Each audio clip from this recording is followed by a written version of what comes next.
हरी जगत पिता दूर करीतो व्यथा ऐका सत्यनारायणाची कथा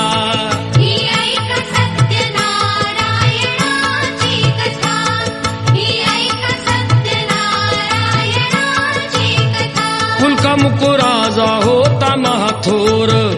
तयाची पत्नी होती सुंदर नदी किनारी एकदा त्यांनी घातली महापूजा दोघांनी आले एक नौका त्याच मार्गानी नाव भरलेली पूर्ण द्रव्यानी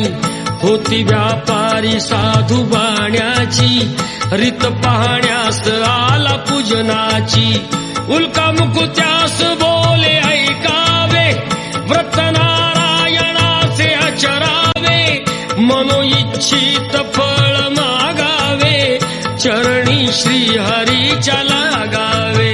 घराशी आला वाणी परतून